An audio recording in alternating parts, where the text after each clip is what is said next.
Obrigado pela participação. Qual que é a ideia do que eu vou falar para vocês hoje, tá?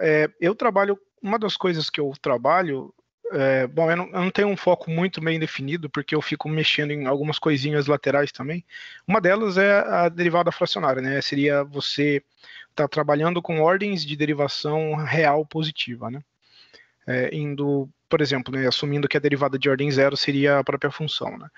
E, bom, eu acabo utilizando essa ideia em algumas áreas, assim, dentro das equações diferenciais e um pouco fora delas também, para tentar observar o que esse fenômeno de alterar essa ordem de diferenciabilidade acaba implicando, né? E, bom, existem diversas perguntas que foram abertas sobre isso e que ainda não têm resposta. Acontece que diversas pessoas que estudam essa área acabam optando por entrar naquele ciclo de você acabar tendo resultados relevantes rápidos, né? Assim, e acabam deixando os é, meio relevantes rápidos e acabam deixando as grandes perguntas assim lateralmente porque elas são muito difíceis, né? E é o que acontece muito nessa área. As perguntas interessantes, elas são muito trabalhosas.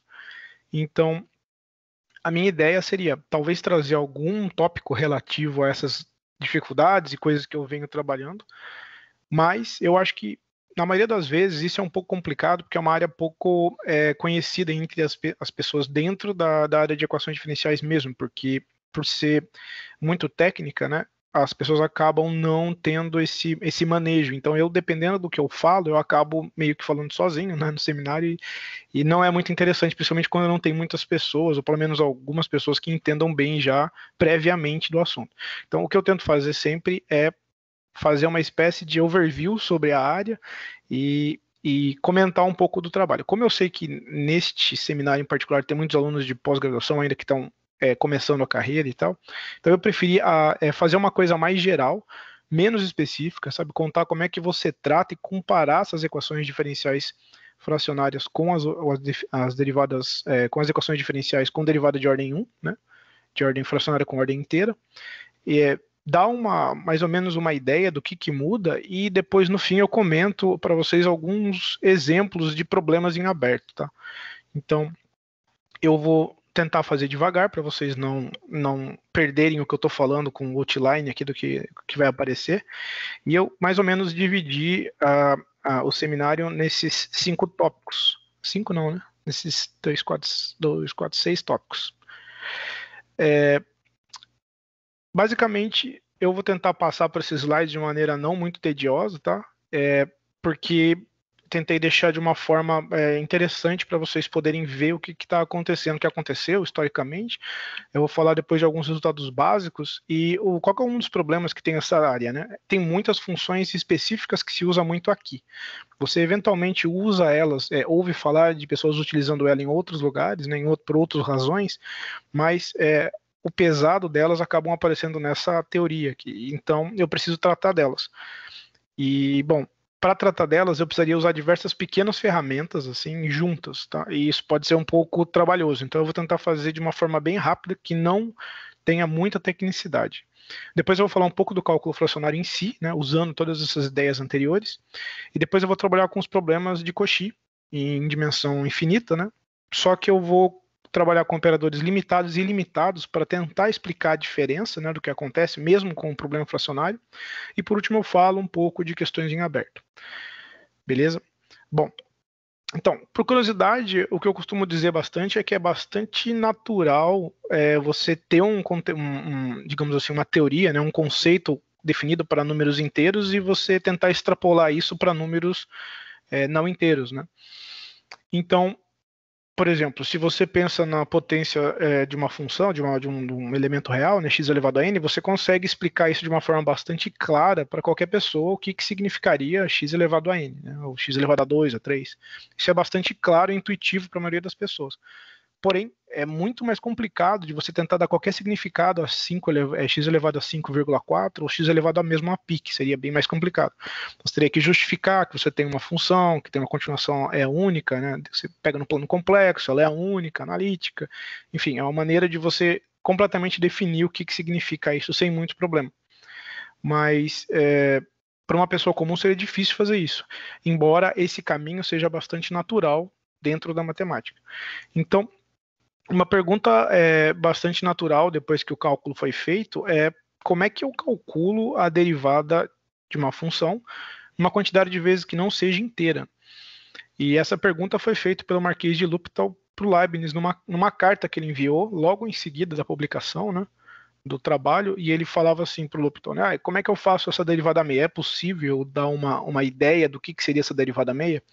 E, bom, o Leibniz respondeu dizendo que ele não tinha uma resposta pronta entrega, mas ele disse que era bem provável que essa resposta levasse a novos conceitos na matemática. E novos conceitos interessantes, né? E, bom, diversas pessoas começaram a trabalhar com isso desde essa época.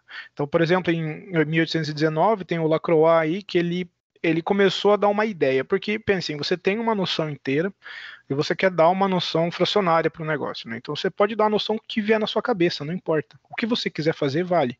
É matemática, vale tudo. O problema é você justificar por que a sua definição é razoável. Ou por que as outras pessoas deveriam comprar a sua ideia e utilizar ela para alguma coisa. Então, o que ele fez foi algo bastante, uma primeira definição muito antiga, né? Ele falou assim, para polinômios eu consigo pelo menos interpolar a seguinte ideia. Se eu sei que se eu derivar uma função, né, x a n, m vezes, né, pensando que o n ele é maior ou igual que o m, eu vou tombando, né, vou derrubando esses expoentes e, eventualmente, eu poderia interpretar isso como uma razão de fatoriais, né? Por exemplo, n fatorial sobre m fatorial, ou n menos m fatorial, sei lá, né? E cortando esses fatoriais, me sobraria esse resto da série, do fatorial, que daria exatamente essa ideia. Então, se você pensa nos fatoriais, que seria o n fatorial sobre o n menos m fatorial, você sabe que tem uma relação com a função gama bastante interessante, né? Que a função gama é a generalização da... Eu vou depois deixar mais claro o que são essas coisas, mas a função gama, ela meio generaliza o fatorial. Então, quando você faz gama de n mais 1, é a mesma coisa que n fatorial. Certo? Então, você consegue substituir o n mais 1 fatorial, o n fatorial por gama de n mais 1, e o n menos m fatorial por n menos m mais 1, e você fala assim, bom, esse m é um inteiro. Se eu trocar por um número real positivo, a função gama fica bem definida porque ela está bem definida em todo mundo. É real, né? Positivo.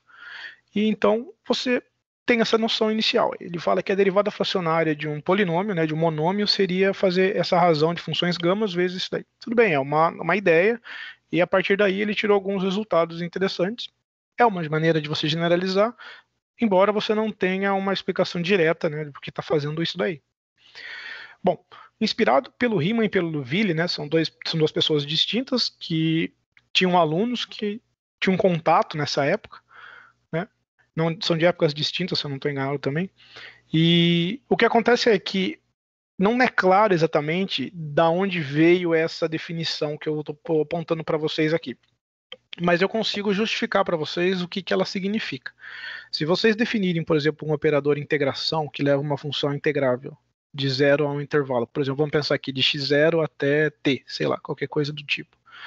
E vocês definirem esse operador de integração que leva essa função f na primitiva dela, né, na integral de x0 até x dela, né, essa integral de x0 até x, esse operador ele pode ser iterado. Então você pode fazer i quadrado desse operador, i ao cubo, e assim por diante. E usando um Fubini-Tonelli ali, você consegue garantir, mudar a ordem de integração e deduzir uma fórmula para integrar o n vezes dessa função. Essa fórmula é usualmente por aí chamada de fórmula de Cauchy.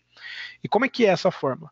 Ela vai surgir exatamente esse termo singular aqui, elevado a n menos 1 sobre n menos 1 fatorial. É isso que surge quando você faz n integrações. Então, se é n menos 1 fatorial, se você está fazendo uma integração, ou seja, se o n é 1, n menos 1 dá 0, então você tem sua função aqui dentro, e n menos 1 fatorial daria 1, 0 fatorial que é 1 também. Então você teria realmente a integração. Então, uma vez que você tem essa fórmula mais geral para a forma de Cauchy, que generaliza a ideia de aplicar o operador integração n vezes, qual que é o problema, por exemplo, de você trocar esse expoente por alfa? Certo? Nenhum. Porque quando você faz essa troca desse expoente por alfa, você vai ter uma integração com um kernel singular aqui, alfa menos 1, né? Você pode pensar que esse alfa pode ser qualquer número positivo, tá? Então, se o alfa tiver entre 0 e 1, fica singular. Se o alfa tiver maior que 1, ele fica maior ou igual que 1, ele não fica singular mais aqui. Mas de qualquer jeito, se a f for integrável, você consegue mostrar que essa integral fracionária, que seria essa definição que fica hoje conhecida como de Riemann-Liouville, né, está bem definida para toda função integrável. Então, a dúvida é, beleza, isso serve para alguma coisa? Então, não sei. Até quando isso foi dado como definição, ela estava dada, era uma maneira de você usar essa definição, e, em princípio, na época, ela não foi muito usada e ficou muito tempo apagada na história, né? Até que, sei lá, uns 60 anos atrás, que o negócio começou a ficar mais sério e começaram a ter implicações físicas dentro da utilização desse tipo de integração, né? Por exemplo, tem uma identidade de Abel que você usa as ideias por trás da integral fracionária para resolver ela, um problema de Abel. Então, enfim, diversas coisas começaram a surgir na literatura matemática que foi começando a botar esse tipo de teoria para frente, há mais ou menos uns 60 anos atrás. Esse símbolo seria o que eu vou chamar de derivada fracionária por hora. E por que ele surge, tá? Eu não estou muito preocupado com regularidade da função f ainda, porque eu estou numa parte meio de apresentação. Então não se preocupem que depois eu formalizo isso para vocês. Mas por hora, o que significa derivar, né? Então você pode pensar que quando você integra uma função de x0 até x, e depois você deriva ela em x, você sabe que vai obter a função f de x, termo fundamental do cálculo, né? Você vai obter a função f em x. Então, se você integra e depois deriva, você sempre volta à própria função, né? Se você, por exemplo, integra uma quantidade de vezes, deriva uma outra quantidade de vezes, se for maior que a quantidade de vezes que você integrou, você vai acabar caindo na derivada da f algumas vezes que passaram aquela quantidade de integrações que você fez. E se você deriva menos, você cai numa integração. Então, pela esquerda, a derivada funciona bem. A ideia deles era exatamente essa. Então, a ideia, né, que surgiu por trás dessa integral fracionária, a derivada fracionária e integral fracionária é exatamente essa. Se você sabe integrar uma quantidade real qualquer de vezes, como é que você deriva essa derivada? Como é que você faz uma derivada qualquer quantidade de vezes? A ideia deles era a seguinte, ó. Eu vou fazer para vocês verem com alfa entre 0 e 1 para vocês entenderem. Pensa que o alfa é, por exemplo, 1/3. Tá? Então, a sua ideia de derivar 1/3 seria a mesma coisa que você, por exemplo, integrar 2/3 e derivar uma vez inteira. Porque pensa que você está numa reta. Quando você integra, você como se você caminhasse para trás nessa reta, e quando você deriva, você anda para frente. Então, o que a gente sabe é que se eu integro uma vez, ou seja, dou um passo para trás, depois eu derivo uma vez de novo, nesse jeito que eu ensinei vocês, né, de x0 até x, quando eu derivar de novo, eu volto à própria função. Então, eu dei um passo para trás e um passo para frente. Se eu quero dar, né, e não sair do lugar, no caso, né? Agora, se eu dou, por exemplo, integro uma vez, derivo duas, eu dei um passo para frente, na verdade, só. Se eu uso essa ideia com essa integral fracionária, então se eu quero derivar 1/3 de vez, eu basicamente preciso andar 2/3 para trás e dar um passo para frente inteiro, porque afinal de contas eu só sei dar passos inteiros para frente. Para trás eu sei andar qualquer quantidade de vezes. Então a ideia é justamente essa. Pensa, eu quero integrar, eu quero derivar 1/3 de vezes. Eu integro 2/3 e ando uma vez inteira. Isso me levaria no derivada a 1/3. Essa é a ideia do que a gente chama hoje de derivada de Riemann-Liouville. Essa fórmula aí diz exatamente isso. Ó. Esse colchetes em volta do alfa quer dizer o maior inteiro. Então é o menor inteiro maior que alfa. Certo? Então, exatamente essa conta que você vai fazer. Você vai derivar uma quantidade inteira de vezes, por exemplo, no caso do 1/3, né? Qual que é o maior inteiro de 1/3? É 1. Então, você deriva uma vez, né? E você faz a integral fracionária de ordem 2/3. 2/3 seria como se fosse o valor, o maior inteiro menos 1. Desculpa, o maior inteiro menos 1/3, que é o alfa, né? Então, é o maior inteiro menos alfa. É exatamente o que está aqui, ó. Maior inteiro de alfa menos. É essa quantidade de vezes que você vai precisar integrar. E aí o menos 1 que está dentro do expoente da parte singular, ele aparece justamente pela forma da integração. É como se eu estivesse fazendo na linha de cima, né? Integral do maior inteiro de alfa menos alfa. Aí só vou trocar onde tem alfa para o maior inteiro de alfa menos alfa. Tudo bem? Então essa é a ideia. A ideia é bastante simples e é bastante interessante. Essa é a ideia que ainda hoje ela perdura, num certo sentido. Eu já vou explicar o que eu quero dizer com num certo sentido. Bom, já estou aqui explicando justamente aqui. Em 67, um italiano, ele chama Michele Caputo, ele pensou, ele fez várias, ele mexia muito com geologia, né? E ele mexia muito com coisas envolvendo terremoto e não sei o quê. E ele fez várias modelagens e ele tinha certeza que as modelagens que ele fazia com ordem inteira eram ruins. Então ele começou a utilizar modelagens de equações diferenciais fracionárias. Ele percebeu que as fracionárias eram boas, mas elas têm um problema natural. Por quê? Eu ia acabar usando uma lousa para fazer contas para vocês verem, mas eu acho que não vale a pena porque o software dá uma travada, tá? Então eu vou tentar explicar por cima aqui. Se vocês derivarem, por exemplo, 1/3 de vezes qualquer função usando exatamente essa fórmula que está aqui, o que vai acontecer, né? Vai aparecer aqui uma vez, né? A derivada aqui uma vez, fora, né? Dentro vai aparecer 1 menos 1/3, que vai ser 1 sobre gama de 2/3. Aqui no expoente vai aparecer 1 menos 1/3 menos 1. Então vai aparecer menos 1/3. Então aqui fica singular o meu expoente. Se você pensar que a sua função é constante, ela sai fora da integração e você fica só com uma integral de menos 1/3 desse kernel, que agora quando você integrar o expoente vira 2/3 e ela fica bem definida. Certo? Mas não importa, porque por mais que ela fique bem definida, que o expoente fique 2/3, quando você derivar de novo o que está aqui atrás, aqui fora, ela vai voltar a ser menos 1/3, só que vai surgir uma constante diferentona. Em outras palavras, quando você deriva uma constante com essa noção, pode dar, na verdade não, dá singular, porque dá alguma coisa do tipo menos 1/3. Faz sentido. Você está derivando 1/3 uma constante, até como se você estivesse tirando 1/3 no monômio x elevado a zero. Então ele vai virar x a menos 1/3. E isso é um problema, porque como é que você vai definir condição inicial numa EDO, sendo que você tem que funções simples como a constante já tem problema singular na origem dela, né? Eu estou falando que dá 1/3, na verdade daria x elevado a 1/3 se o x0 fosse zero. Porque aqui é outro problema dessa definição, que ela é uma definição que tem uma espécie de coisa que a gente chama de memória, porque a depender do x0 que você fixa, você só está trabalhando com funções que pelo menos estejam definidas de x0 até um lugar. Mas ela sempre tem que estar definida de x0 até um lugar. Inclusive a derivada dela é não local, porque eu estou usando informações da função desde x0 para derivar ela.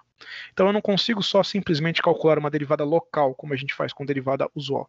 Tá? Então são essas questões que estão aí em volta dessa integral e dessa derivada fracionária.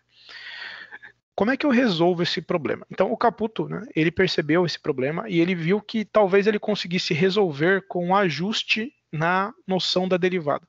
Esse ajuste é feio, não é feio. Se você parar para pensar, é o finzinho da série de Taylor da função aqui. E isso surge naturalmente. Isso é estranho, mas surge naturalmente. Por quê? Se você pensar que seu alfa está entre 0 e 1, o que acontece é que você não tem essa soma, você tem só um termo, e é justamente a função no x0 sobre na função no x0 sobre zero fatorial, que é só a função no x0, e aqui tem um cara elevado a zero, então dá só a função no x0. Então você está calculando, esse símbolo é a derivada de Riemann, tá? Então você está calculando a derivada de Riemann-Liouville na função menos ela no ponto inicial da integral. Isso resolve o problema da constante, porque agora se você tem uma constante, você faz a constante menos ela no ponto inicial, dá zero. E a derivada de Riemann dá zero, então, porque a derivada de Riemann é uma derivada de uma integral da própria função. Se a função já é a função nula, dá tudo zero. Então, de certa forma, aí ele meio que arranja, ele justifica que esse problema está resolvido. De fato, eu conseguiria mostrar para vocês que esse problema se resolve. Você perde um pouco não, você perde completamente esse problema na condição inicial. E aí sim você poderia supostamente usar isso para modelar. O que ele fez foi fazer modelagens com essa nova noção e mostrar que a noção dele se adaptava melhor que a de ordem 1 e se adaptava melhor que a de Riemann. Desde então ele ficou conhecido e muitas pessoas começaram a estudar a derivada que a gente chama de derivada de Caputo. Tudo bem? Bom, essas são todas as pessoas que até 1950, um pouco depois de 1950, estudaram cálculo fracionário. Então tem diversas pessoas famosas, né? Por exemplo, eu atualmente estou estudando algumas coisas do Hard e do Littlewood, que são duas pessoas que tiveram contribuições bastante interessantes. O Littlewood está aqui e o Hard está aqui, né? As contribuições deles têm a ver com, se alguém já estudou equações diferenciais parciais mais a fundo, tem uma desigualdade de Hard-Littlewood-Sobolev que se usa bastante em EDP, veio desse artigo, tá?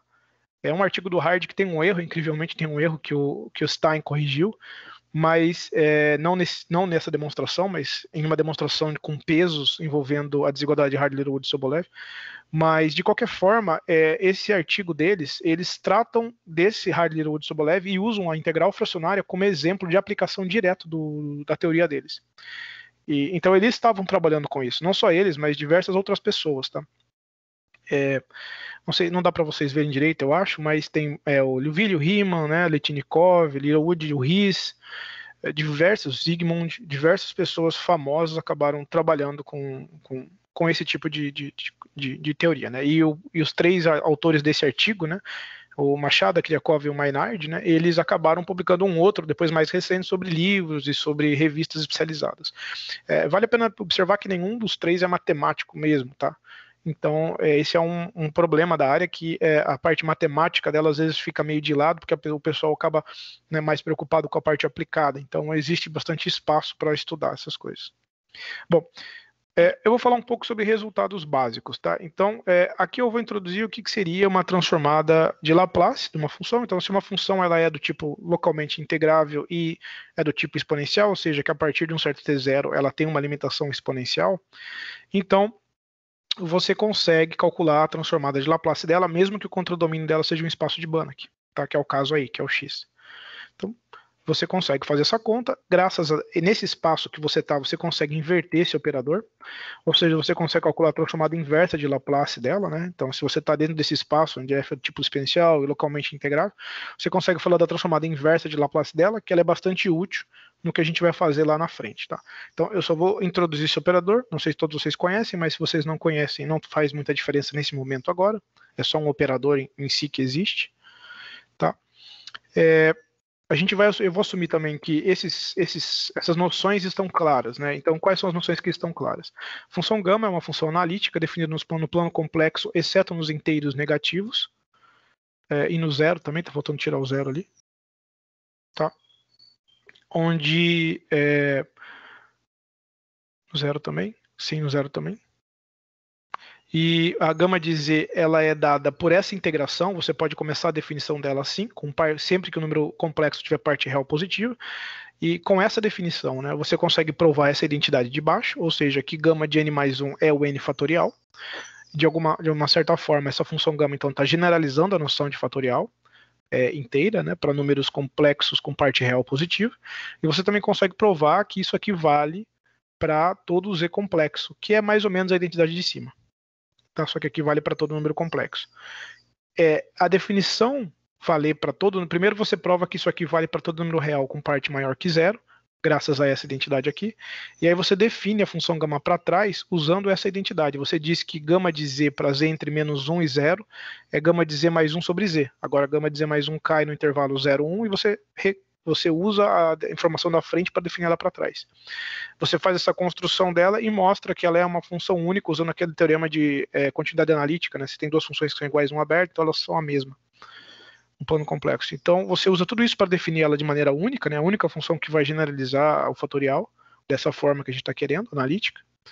E usando ela, você ainda tem a função beta. A função beta é uma função de duas variáveis em R mais sem o zero, né, dada por essa integral aqui, parece de uma integral singular. E você consegue relacionar as duas funções dessa forma, né? A função beta de xy é gama de x, gama de y sobre gama de x mais y. Tá? Por que eu só introduzi isso aqui? Porque essa identidade e essa integração que você usa, por exemplo, para calcular a derivada fracionária de funções simples como monômios. Quando você calcula a derivada fracionária de um monômio, eventualmente você vai cair numa integral desse tipo. Então você precisa saber, porque lembra que tinha um alfa menos 1 em algum lugar, né? T menos S alfa menos 1 vezes a função. Então se você bota um monômio, você pode botar o T em evidência, né? Você faz uma mudança de variável, porque a integral era de 0 até t. Você faz uma mudança de variável, tirando o t aqui do limite de cima, ele acaba aparecendo nos s's, você bota o t em evidência e você cai numa função beta. E aí você precisa saber a relação dela com a função gama para, de fato, calcular essa fórmula da derivada ou integral fracionária de um monômio, que são as funções mais simples de calcular. As outras já dá muito mais trabalho. Certo? Bom, uma vez que eu tenho essas ideias, eu vou falar um pouco sobre uma propriedade provada por Hankel, que é uma propriedade que a função gama possui. Ele provou que se você considera uma curva de Hankel, o que que é uma curva de Hankel? Ela é uma curva que ela vem de menos infinito, vamos dizer assim, no terceiro quadrante, um plano complexo, né? De menos infinito, ela vem tendendo por uma linha que vai passar pela origem. Antes de chegar na origem, ela para, contorna a origem no sentido anti-horário, e depois ela sai no mesmo ângulo que ela chegou, só que no menos esse ângulo, né? Ela sai no segundo quadrante por uma reta que sairia da origem, né? Então é como se fosse um setor mesmo, assim. Então, ela faz uma bolinha e sai. Eu esqueci de desenhar isso porque eu ia escrever, mas enfim, acho que dá para vocês imaginarem. Se você tem esse contorno, por que eu preciso desse contorno? Né? Porque mi elevado a menos z tem uma singularidade aqui no zero. Então é como se ele fosse convergir para o zero para fazer um setorzinho mesmo, uma fatia de pizza, assim. Só que ele não pode tocar no zero, então ele faz esse contorninho no sentido anti-horário. O que acontece? Quando eu pego essa curva e faço essa integração, eu consigo provar que dá função 1 sobre gama de z, ou seja, a função 1 sobre gama de z ela fica completamente definida aqui, porque quando você está, isso valeria para todo número complexo, não só para a parte real positiva, tá? Você pode provar isso para todo número complexo. Aqui é que eu só vou usar para a parte real positiva, eu botei essa restrição porque quando a parte real não é positiva, dá um pouco mais de trabalho, principalmente quando eu estou naqueles caras que a gama estoura. Então eu teria que mostrar que essa integral ela dá zero usando o termo de Cauchy, é um pouco mais complicado. Mas é verdade, vale para todo z, inclusive para onde ela estoura, que dela 1 sobre ela valeria zero. Tudo bem? Então, como eu provo isso? Só para dar uma ideia do que se faz, né? Você teria que usar, primeiro você mostra que ela está bem definida, que ela é majorada por alguma coisa que a integral é finita. Isso se deve principalmente à angulação que você vai pegar, ó, entre π sobre 2 e π, que ele vem aqui no terceiro quadrante e volta pelo segundo quadrante. Isso é muito importante para você conseguir controlar o crescimento aqui, para você fazer suas contas e mostrar que isso é limitado. E uma vez mostrando que ele é limitado, você tem que mostrar que ele dá a função gama de z. Para mostrar isso, você usa uma espécie de...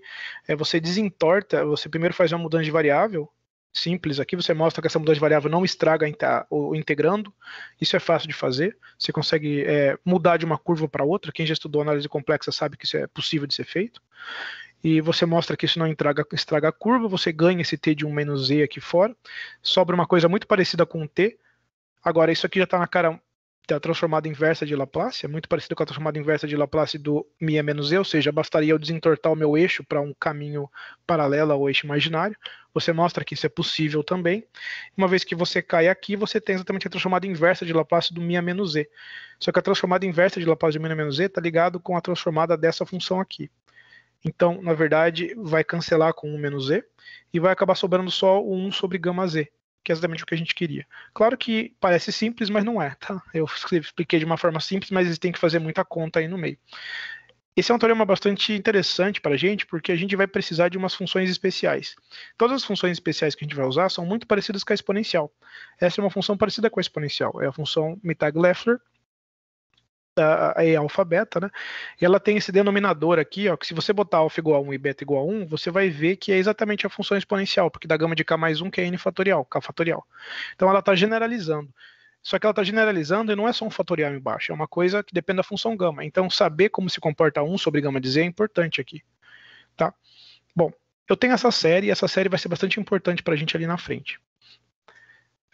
Algumas observações, né? Eu consigo fazer alfa de e de alfa 1 e chamar isso de função de Mittag-Leffler, né, que é a função que a gente vai usar como e alfa.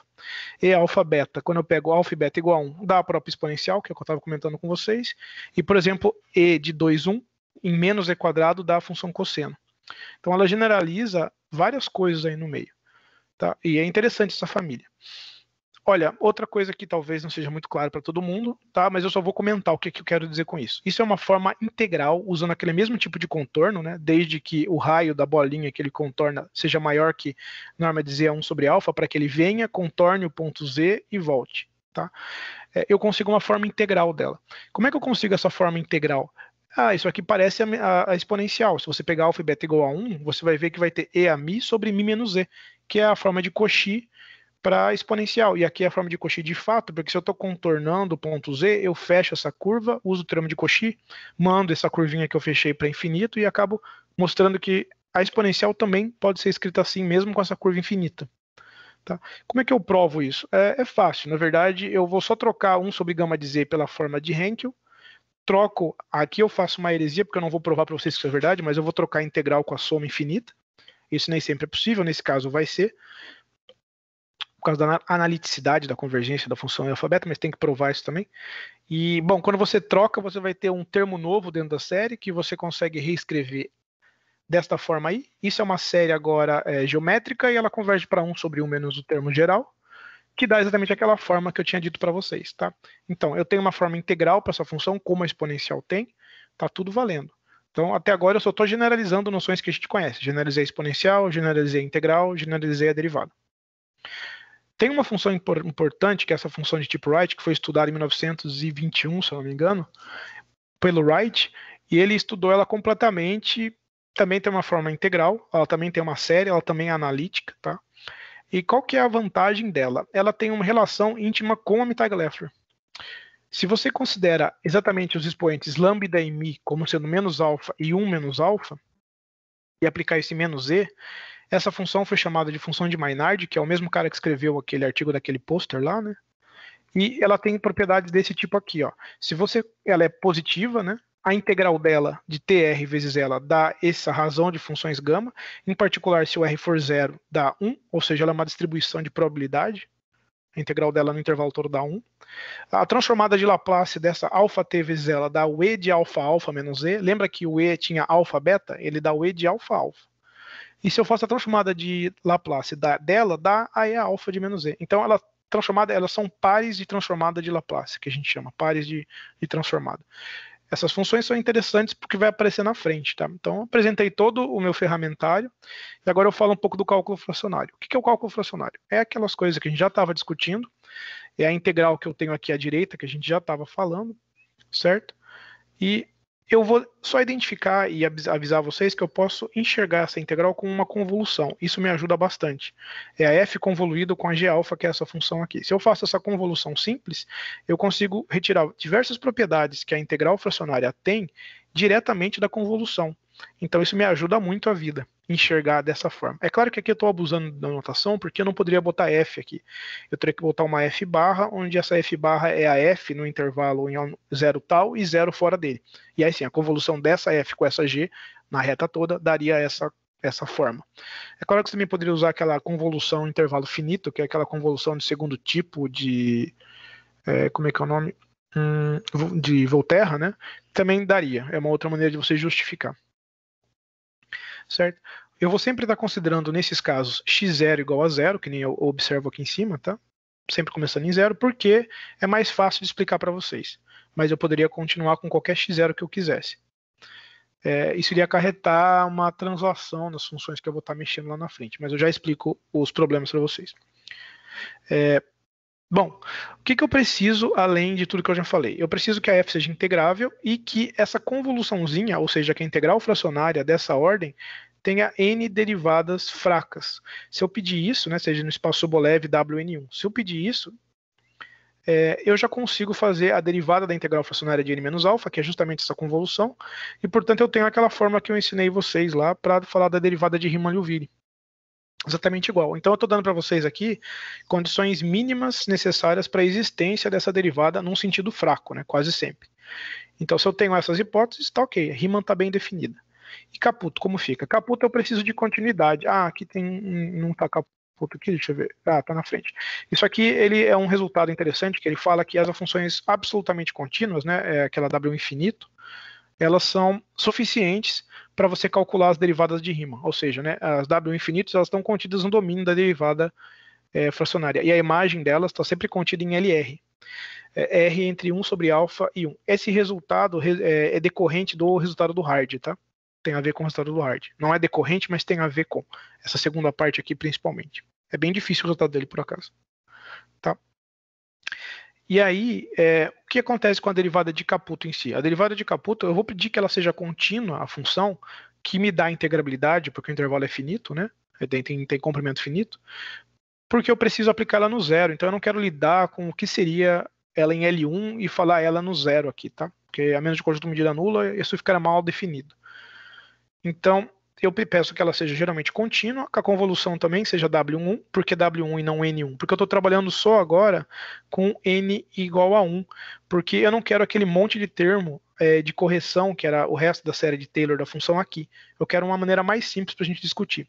E é interessante a gente pensar por alfa entre 0 e 1, porque a gente está trabalhando com um problema onde a derivação chega no 1, onde é o caso que a gente já conhece, e ela baixa, e a gente tenta estudar o que acontece quando abaixa essa ordem de derivação. Uma coisa interessante é que essa função é C1, muitos físicos botam aqui C1 como hipótese, e joga esse outro fora. Pode. É uma definição muito mais fraca, porque quando você pede C1, você está pedindo que a função tenha uma derivada para derivar menos. Você vai pedir muito. A vantagem de pedir isso é que você consegue passar a derivada para dentro. Se vocês lembrarem, a derivada de Caputo era a derivada da integral 1 menos alfa da função menos ela no zero. E o que eu consigo fazer é jogar essa derivada aqui dentro. E quando eu jogo ela aqui dentro, eu mato a constante e fica assim a forma. Então eu posso dizer que essa é a definição, caso eu esteja em C1. Isso é bom? Na minha opinião, não, porque eu quero ter resultados mais gerais, mas isso ajuda em alguns contextos, tá? Mas eu acho que é pedir muito, na minha opinião. Geralmente os físicos eles pegam coisa muito regular, então para eles não importa muito. O que mais? Tem diversas propriedades que eu posso pedir para as integrais derivadas fracionárias, que eu vou comentar rapidinho, deixa eu ver. Quais são elas, né? Se eu dou duas integrais, eu somo a ordem de integração, isso deve-se à convolução. Segunda coisa, se eu derivo pela esquerda, a integral fracionária dá a própria função. Muito parecido com o que acontece com a derivada usual e a integral usual que a gente estava discutindo. Por outro lado, se eu integro a derivada, deveria dar f de t menos f de zero, que é o que acontece em geral. Mas aqui não acontece. Se a função está em W11, você consegue provar que a integral sua vai dar contínua, né? A integral 1 menos a vai acabar dando contínua. E você tem que aplicar ela em S igual a zero, essa integral em S igual a, dá esse monstro aqui, tá? Não dá bem ela no zero, dá uma coisa meio estranha. Porém, se a sua f for contínua, é isso mesmo? Se f for contínua, você consegue mostrar que esse termo dá zero. Então acaba que essa integral fracionária fica inversa à esquerda e à direita desse operador derivado. Pra gente isso é, de certa forma, meio ruim, mas enfim. Se a derivada de Caputo aqui pela esquerda da integral fracionária também dá a própria função. Então, tá, ela repete. E a mesma coisa aqui, ó. Se eu tenho que esse kernel está em W1, que nem está aqui, em vez de aparecer esse monstro, com a derivada de Caputo, sim, se eu integro a derivada de Caputo, aí sim dá h de t menos h no zero. Dado que, né, tá vendo que é as mesmas hipóteses, só que graças àquela transaçãozinha eu consigo que isso dá certo. Por quê? Porque a minha função h é contínua. Lembra que na hipótese, para eu calcular a derivada de Caputo, eu tinha que pedir que a função h fosse contínua. Isso me garante que essas coisas mudam um pouco. Beleza. Então eu volto para o problema fracionário em si. Tá? O problema fracionário ele tem diversos exemplos físicos que são relevantes. Esse foi um dos primeiros. É o modelo de Zener e Maxwell sobre estresse e tensão. Tá? Eles fizeram a versão fracionária dele e estudaram. E eles verificaram que em certos contextos isso seria melhor. Tá? É um estudo bem antigo que eu cito às vezes, mas eu não costumo dar referência porque ele não é muito bom. Assim, ele é bem simples. Mas era interessante que foi aí que começaram diversos experimentos. Eles perceberam que materiais viscoelásticos eram particularmente bem descritos por esse tipo de derivada, por causa da memória, entre aspas, que ela carrega. Então, o que acontece? Desde ele, eu posso citar, por exemplo, Torres, que é um matemático aí português, que ele faz bastante coisa aplicada com fracionária. Dentre os artigos dele, ele fala sobre estudo de Dengue com equações diferenciais fracionárias. Tá? E aí, por exemplo, no quadro à esquerda, você vê as respostas, né, para alfa igual a 1, que é o de cima. Caso você esteja o clássico, que é quando você está com alfa igual a 1 usando a derivada usual. Caso você simule com alfa igual a 1 usando a noção que a gente introduziu, né, só trocando alfa por 1, então vai dar a mesma coisa, é isso que ele quer dizer, por isso que tem pontinhos e retas aqui. Aí depois ele faz para 097, 098, 099, tá vendo que isso vai subindo, né? 097, 098, 099 e 1, aí eles ficam iguais. E à direita você tem o dado real, que é essa linha contínua. Você tem o fracionário, que é o 0,98, que é esse daqui que está bem perto dele. Tá? E você tem o clássico, que é esse aqui em cima. Então, nesse modelo dele, ele conseguiu verificar que se você escolher esse alfa igual a 0,987, dá muito melhor do que o outro. É visível isso. O erro é muito grande, a diferença. Então, a questão é, como é que você descobre qual que é esse alfa? Essa é uma questão em aberto. Como é que você descobre qual que é esse alfa melhor que, em diversas situações, acaba representando melhor o seu problema? Então, diversos matemáticos e físicos, matemáticos aplicados e físicos, têm feito exemplos assim para verificar que esse fato ocorre recursivamente, principalmente equações do tipo reação de fusão. E, claro, a depender do material, né? Mas materiais que têm algum tipo de deformação e retornam mais ou menos ao seu estado antigo, esses são os principais que são muito melhores, digamos assim, a formulação do problema, né? Enfim, como é que eu formulo esse problema? Eu tenho um problema desse tipo, onde B é um operador linear limitado, ou você pode pensar que é uma matriz ou um número, se você quiser. Como é que eu resolvo esse problema? A questão é, eu integro os dois lados, como eu tinha feito, porque eu tenho a derivada de Caputo aqui, se eu integro dá ela menos ela no zero, que é exatamente o que está aqui, que aparece quando a gente faz esse estudo em EDO normal, mais a integral fracionária daquele termo.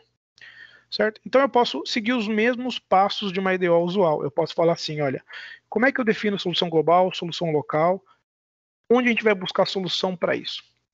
Bom, a gente sempre vai buscar a solução de uma EDO normal no espaço das funções continuamente diferenciáveis. Né? Na verdade, a solução vai cair aí. Ela vai procurar por funções contínuas que satisfazem aquela equação integral. Eventualmente, a sua resposta vai acabar sendo C1, porque ela satisfaz a equação ponto a ponto. Certo? Então, é bastante razoável definir o espaço C-alfa, que é o espaço das funções contínuas, cuja derivada de Caputo é contínua. Se alfa for 1, eu tenho o espaço C1. Se alfa for 0, eu tenho as funções contínuas.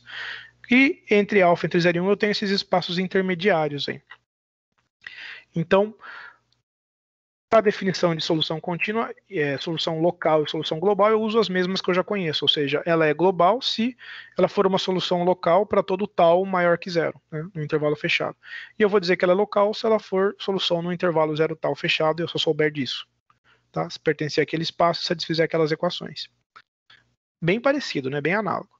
Bom, teorema, eu consigo provar para vocês que uma função contínua é a solução daquele problema, daquele problema de Cauchy, se e somente se ele satisfaz essa equação integral. Prova análoga. Não muda quase nada. Tá? Desde que você conhece as propriedades do operador, você consegue fazer as mesmas contas. Tá. Finalmente, a gente vai discutir... Deixa eu só ver o que eu estou falando aqui. Ah, tá. Aqui é a prova, tá? Eu vou fazer a prova para vocês usando o teorema. Então, ó, tá vendo? É um ponto fixo que eu vou fazer usando o teorema de Cauchy, não tem nada demais. Eu calculo, pego um operador do espaço contínuo, quero mostrar que existe a única solução. Então, eu faço a diferença dos dois, acho um escalar ali, pego o sup daquele T alfa, norma de beta, gama de alfa mais 1 no intervalo 0t, 0 tal para um tal qualquer fixado. Isso vai me dar esse termo aqui. Eu mostro que se eu fizer essa iteração n vezes, esse termo itera, quando eu faço com a EDO de ordem normal. Esse termo iterado, se vocês parem para pensar, é o termo geral da Mittag-Leffler, aplicado exatamente em tal elevado a alfa vezes norma de B. Mas se esse é o termo geral da Mittag-Leffler, né, o que acontece com o termo geral de uma série convergente? Ele vai para zero. Então, para n suficientemente grande, esse termo é pequeno, portanto, tal a n é uma contração, t a n é uma contração, e, portanto, t teria um ponto fixo naquele espaço. É isso que eu faço. A prova é parecida, né? Tá vendo que eu tenho que ter umas manipulações com ferramentas um pouco distintas, mas ela mais ou menos segue a mesma linha. A pergunta é agora, qual que seria uma função que resolveria esse problema? A Mittag-Leffler aparecer aqui é muito sugestivo, porque aqui aparece a exponencial no caso usual. Então pode ser que seja esse o truque. De fato, se você faz aquele teorema de iteração de Picard, né, se você constrói uma sequência U0 igual à condição inicial e faz uma iterada da U0, você consegue provar para mim que essa sequência é de Cauchy, no espaço de Banach é adequado, e que se você integrar termo a termo, você mostra que a UN acaba convergindo para essa solução, que é a que a gente mostrou que já existia, e por acaso que ela satisfaz exatamente essa série. Bota alfa igual a 1, você vai ter t elevado a b, t vezes b elevado a k, o zero sobre gama de k mais 1. Gama de k mais 1 é k fatorial, e pronto. Você já tem a sua exponencial. Quer dizer, isso de fato é a Mittag-Leffler. É k, o zero sobre gama de alfa k mais 1. É aquela e alfa 1 que eu falei. Então a Mittag-Leffler ela é a função que generaliza a ideia de solução de uma EDO usual para uma EDO fracionária, já que a Mittag-Leffler, quando alfa é 1, é a própria exponencial. Então, quer dizer, a gente completamente resolveu o problema x ponto igual a bx para b, um operador linear limitado, que é completamente igual. A pergunta é, aqui eu vou fazer um rascunho da prova, mas é só mostrar que isso aí converge, tá? É uma continha. Então, aí é o que eu te falei, ó, o de T é essa matriz, né? É o E alfa aplicado em B de T alfa, que nem a gente faz com matriz. com operadores lineares limitados ou matriz. E por fim, a minha pergunta é como é que eu resolvo esse não linear aqui, né? Se eu boto um f de t ou de t. Bom, a conta é parecida, eu integro dos dois lados, tá? Eu tenho aquela forma integral, aí eu mostro que definição de solução é a mesma coisa que eu já defini para vocês, tá? Só repetir aqui para ficar claro, é a mesma definição, é uma função em C alfa, tal, que satisfaz aquela equação. Mostro que aquilo é equivalente, ou seja, uma função é contínua, sei somente se ela satisfaz essa equação integral. A demonstração é análoga, não foge também ao que a gente já tinha feito. E a pergunta natural é, será que eu consigo uma forma de variação das constantes? Então a resposta é não. Porque se você pegar B igual a identidade e F como constante, então a solução é esse cara aqui. Só que esse cara aqui, para ter uma forma de variação das constantes como a gente conhece, que é a linha de baixo, teria que ter que esses dois lados serem iguais. E isso não é verdade. Principalmente porque para isso ser verdade, você teria que estar dizendo que a primitiva da E alfa de T menos S alfa é a própria E alfa de T menos S menos alfa, para que quando você aplicar em T, em zero, dê exatamente esse cara aqui. E a única função que tem essa propriedade, derivada dela mesma, ou integral dela mesma, assim, é a exponencial. Então, com certeza, isso não é verdade. Então, essa forma da variação das constantes que eu chutei aqui não está boa. Então, antes de resolver esse problema da forma de variação das constantes, eu vou introduzir o problema para operadores ilimitados. Então, rapidamente, só vou contar para vocês a ideia, porque aqui eu acho que eu não vou perder muito tempo, porque é só para quem já estudou essas coisas. Então, eu vou ter um operador ilimitado.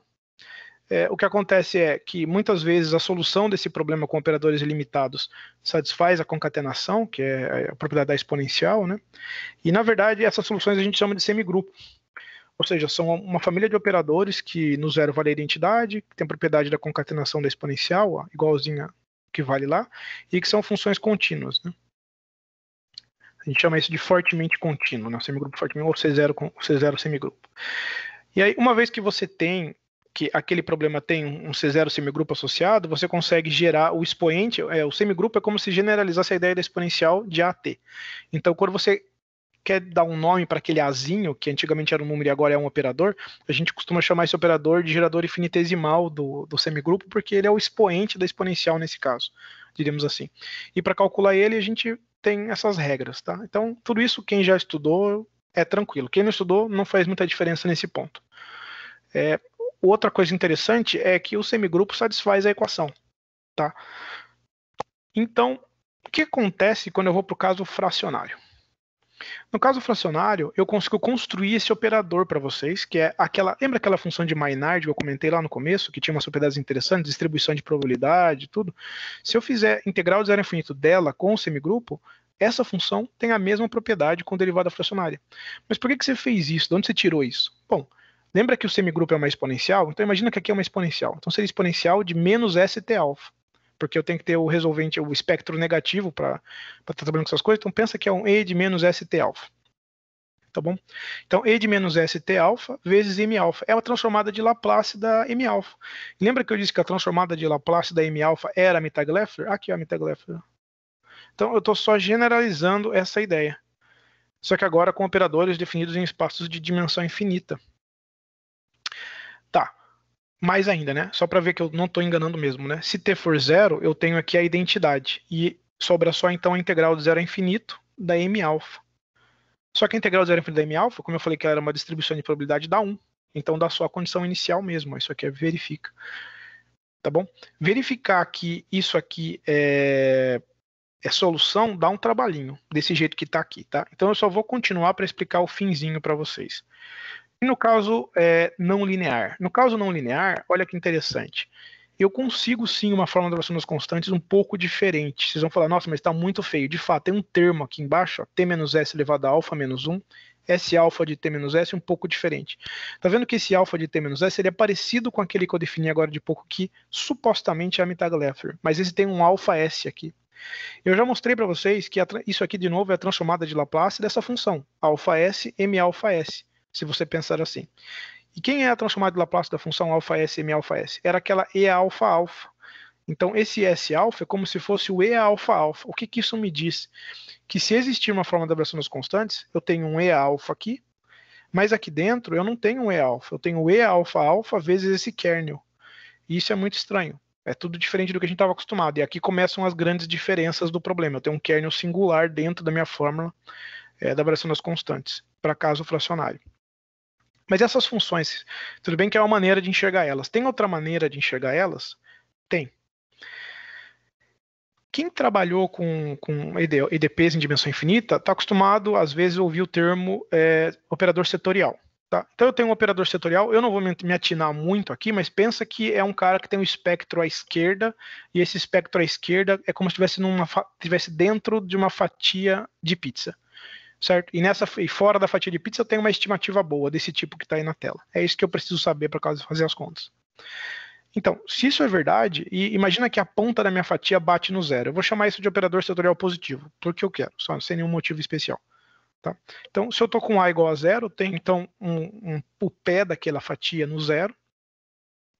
Eu tenho essas estimativas, isso me permite, no caso clássico, a construir o E de AT, que seria aquele semigrupo. Né? Esse semigrupo teria uma integral, tá vendo aquela integral em volta daquele tipo curva de Henkel, que é aquela curva que vem de menos infinito, contorna a origem e vai para mais infinito, sempre para o lado esquerdo, né, com a boca para o lado esquerdo, contornando o espectro do meu operador A. E aí eu consigo construir esse semigrupo dessa forma, mostro que isso está bem definido e que isso satisfaz aquela EDO, mesmo que o A, aquela EDO em dimensão ilimitada, mesmo que o A não seja limitado, um operador linear limitado. Como é que eu repito esse processo com equações fracionárias? A mesma coisa. Só que olha que interessante, eu tenho uma forma um pouco diferente. Inclusive, se vocês quiserem, vocês podem botar o E alfa aqui, de lambda t, a alfa, né? E alfa, lambda t alfa, de lambda menos a menos 1. Só que E alfa aqui, o E alfa é feio. Ele tem propriedades ruins, vamos dizer assim. Então eu consigo escrever ele em função da exponencial. E aí dá essa forma um pouquinho melhorzinha. Veja que se o alfa for 1, eu retorno no semigrupo. Então, de novo, eu estou generalizando todas essas ideias que eu tenho com derivada de ordem 1 para uma derivada mais geral. Tudo bem? Beleza. O que mais que eu posso falar para vocês sobre isso? O caso não linear, como eu expliquei antes, eu tenho essa forma integral. Como é que eu chego naquela fórmula da versão das constantes? Uma maneira formal de fazer é calcular a transformada de Laplace dos dois lados. Tá? Como a gente faz também, pode ser feito isso com ordem 1, não tem problema. Você isola o chapéu, que é a transformada de Laplace desse cara, você obtém algo desse tipo e faz a transformada inversa de Laplace. Quando você faz a transformada inversa de Laplace, o termo da esquerda, se vocês parem para pensar, é exatamente o termo geral. Tá vendo? Ó? Lambda alfa menos 1, lambda alfa menos a menos 1. É justamente o termo geral da Mittag-Leffler. Tá vendo? Ó? Lambda alfa menos 1, lambda alfa menos a menos 1. Falta só o E a lambda t, que é o termo que surge quando você faz a transformada inversa de Laplace. Então, na verdade, o que eu obtenho aqui é exatamente que esse primeiro termo é a Mittag-Leffler, faz sentido, porque é o que a gente queria mesmo, né, aplicado em U0. E o segundo termo é a transformada inversa de um produto. Então vai ser a convolução da transformada inversa de Laplace do primeiro com a transformada inversa de Laplace do segundo. Só que ó, qual é a diferença desse para esse? É que esse lambda alfa menos 1 não existe. Na verdade, isso aqui é lambda alfa menos 1, porque seria lambda alfa menos beta caso eu tivesse com a Mittag-Leffler alfa beta. Como eu estou com a Mittag-Leffler alfa 1, que é a que a gente chama de Mittag-Leffler mesmo, eu tenho alfa menos 1. Então, como aqui não tenho lambda, é porque eu tenho lambda de alfa menos alfa. Mas quando que eu tenho lambda de alfa menos alfa? Quando eu estou com a Mittag-Leffler alfa alfa. Então aqui, ó, de novo, é uma outra forma de eu obter aquela E alfa alfa lá naquela fórmula da variação das constantes, que é essa. Tá? Então, uma vez que eu tenho essa fórmula da variação das constantes, é interessante de notar de novo que se alfa é 1, eu tenho aqui o semigrupo ou a exponencial. Aqui eu tenho zero, termo singular some. Aqui eu tenho E de 1, de novo é uma exponencial, aplicada em A de T menos S. Faltou a F aqui, tá? Tem um mistype aqui, faltando uma F de U aqui, o F de U de S, no caso. Né? Beleza? Tá bom. Inspirado nos cálculos acima, você consegue dizer que uma solução mild, que a gente chama desse problema, é algo que satisfaz isso, que nem a gente faz com semigrupo. E uma solução mild local é quando satisfaz isso num intervalo finito, né, fechado, assim, zero tal. Então o que a gente quer fazer agora é ponto fixo nesse tipo de equação. A gente faz sem nenhum problema, só que a gente precisa pedir que a f seja localmente Lipschitz para a gente garantir que, as mesmas hipóteses, ó, f contínua, localmente Lipschitz com relação à segunda variável, né, ou seja, ela é Lipschitz só na segunda variável, meio que uniforme com relação ao t dentro das bolinhas. Isso garante que esse problema de Cauchy-Meu aqui ela tem uma única solução local num certo delta que existe. com hipóteses um pouco mais fortes, né? Ou seja, se f levar a limitados e ilimitados, coisa que não vale sempre em dimensão infinita, eu consigo ainda continuar essa solução até uma solução máxima de existência, que nem a gente faz com soluções clássicas, tá bom? E, por fim, depois de eu dizer tudo isso, né, contar um resumo de todas as minhas ideias sobre equação diferencial fracionária, relação dela com equação diferencial usual, quais são as questões em aberto, tá? Então, eu vou começar com essa, ó. Falta de regra de Leibniz, tá? Ninguém parou para pensar, porque foi muito rápido, como eu estou apresentando, né? Muitos detalhes jogados, mas não existe uma fórmula das das constantes por causa daquela não localidade do operador. Ou seja, se você deriva um produto, você não vai conseguir obter exatamente essa cara. Não é verdade. Tem diversos exemplos triviais. Se você fizer a conta lá com 2 monômios, já vai dar errado, sabe? Então, o que vale, né? Essa é uma pergunta bastante interessante, né? Várias pessoas desistiram dessa pergunta porque ela realmente é dura. E isso levaria a um tempo razoável, né? O que teria um impacto direto na sua produção científica, digamos assim, se você para estudar esse tipo de problema. Mas eu acho que é um problema bastante interessante, que é um problema, tipo assim, dentro do início da teoria, que você não consegue resolver. Por exemplo, você não sabe dizer para mim se duas funções são de classe estão naquele espaço C alfa que eu defini, você não sabe se o produto delas continua lá. Isso é uma coisa que eu ainda estou estudando recentemente. É bem difícil essa resposta por faltar esse teorema, porque é esse teorema que garante, por exemplo, que o C1 é uma álgebra, né, que produto de duas funções em C1 cai em C1. E isso não vale para fracionário. E, bom, tem Faedo-Galera, claro, automaticamente a regra da composição, ela também não vale, tá? Se não vale a regra de Leibniz, a composição é menos ainda. Então você tem coisas muito feias valendo ali. Depois eu vou mostrar uma ideia. Faedo-Galerkin está arriscado, porque Faedo-Galerkin é um método que a gente usa em equações diferenciais parciais para resolver EDPs, né, de uma forma diferente de semigrupos, né, assim, não é bem igual à teoria mesmo de operadores setoriais, mas ela funciona bem. Se usa muito em dinâmica de fluidos, que é uma coisa que eu estudei bastante, assim. E eu recentemente com um amigo conseguimos provar uma maneira de aplicar a Faedo-Galerkin lá efetivamente. Então a gente resolveu esse problema já. Esse problema já está resolvido. Eu não vou falar sobre ele porque ele é bastante complicado, tá? Mas ele mais ou menos diz que o que faltava para a gente lá era que a derivada do quadrado de uma função fosse 2 vezes ela vezes a derivada dela. Isso é uma coisa que não vale, porque não vale a da composição nem do produto. Mas a gente provou que vale uma desigualdade, mesmo em espaços de dimensão infinita, né? Contra domínio infinito, né? Por exemplo, funções que a gente costuma chamar de me deu um branco agora, mas funções com contradomínio em espaço complexo, que você tem, por exemplo, integrações, LP de 0 tal x, tá? Bochner, lembrei. Bochner integráveis. E nesse contexto a gente conseguiu resolver completamente, então já está resolvido. Uma dúvida, né? Talvez exista um C-alfa que faz isso, a gente não sabe. A gente sabe que é bem provável que não exista esse C-alfa, tá? É bem provável que não exista, mas não dá para verificar. Eu não consigo verificar isso para vocês em, sei lá, com algumas contas. Mas é bem provável que não seja possível nada que a gente conheça. Existem algumas fórmulas bem feias, eu não sei se eu botei aqui, não botei. Ah, tá. Existem algumas coisas bem feias que acontecem. Por exemplo, o semigrupo concatena. Concatenar tem aquela propriedade da exponencial, que você junta e você separa o E de T mais S com o E de T vezes E de S. O semigrupo tem a mesma propriedade. Afinal de contas, o semigrupo nada mais é que uma extrapolação do conceito de exponencial. Então, a pergunta é, a Mittag-Leffler tem alguma propriedade de concatenação? Será que eu consigo, de alguma forma, juntar, botar uma potência, virar? Então, o que acontece ninguém sabe. É uma pergunta em aberto mesmo, assim, não existe ninguém, nem, assim, na vizinhança de tentar resolver isso, assim, que pelo que eu tenho visto, nem tentando chegar perto. Então, ou seja, o que a gente sabe é que não vale a concatenação. Esse é fato. Tem um artigo só sobre isso, é mais antigo. E dois pesquisadores chineses, eles provaram essa identidade que é impraticável. Isso vale, mas ela é impraticável. Aí você pode falar, mas essa é a única que vai valer. Eu não sei se é a única. O que eu sei é que ela é impraticável. Então ela existe e não serve para nada. Assim, você não consegue usar ela para nada, né? Porque, então ela é muito feia. Então uma dúvida é o que vale? Será que eu consigo melhorar? Será que eu consigo obter uma outra informação mais relevante? Enfim, é o que os caras conseguiram. É uma informação, afinal de contas não tinha nada até o momento, né? Mas ela não é útil para você aplicar diretamente em nada, porque você não consegue unir essas coisas e fazer essas integrais de forma razoável. Tá? Então esse é um outro problema em aberto. Bom, espaço de fase, sistemas dinâmicos, né, teorema de Hartmann-Goldman, essas coisas elas também não são muito bem claras, principalmente porque a EDO fracionária, né, ela não volta, né? Quando você resolve uma EDO, às vezes a sua EDO você resolve numa condição inicial, ela vai para frente e vai para trás. A sua EDO fracionária, ela nunca vai para trás, ela só pode estar definida a partir da condição inicial. Isso é um pouco complicado para sistemas dinâmicos e a falta da concatenação basicamente inutiliza a ideia de atrator que a gente usa em sistemas dinâmicos. Então, essas perguntas elas ficam meio que abertas. Como é que a gente trabalharia com isso? Não é claro, ninguém nunca conseguiu uma noção interessante. Enfim, tem diversas coisas sobre isso.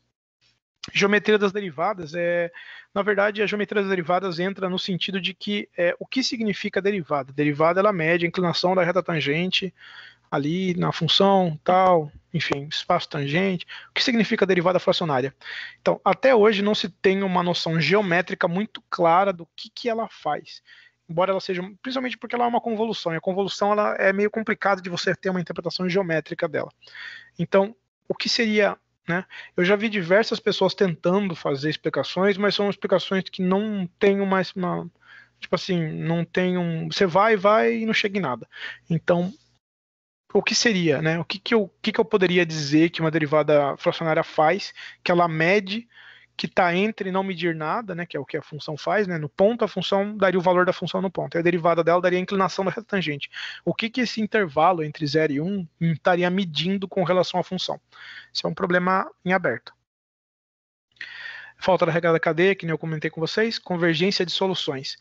Isso é uma coisa que eu tenho estudado há algum tempo com a professora Gabriela, que é uma das minhas colaboradoras, assim, que a gente trabalha um pouco para ver o que acontece quando você faz a ordem de derivação do problema tender a 1.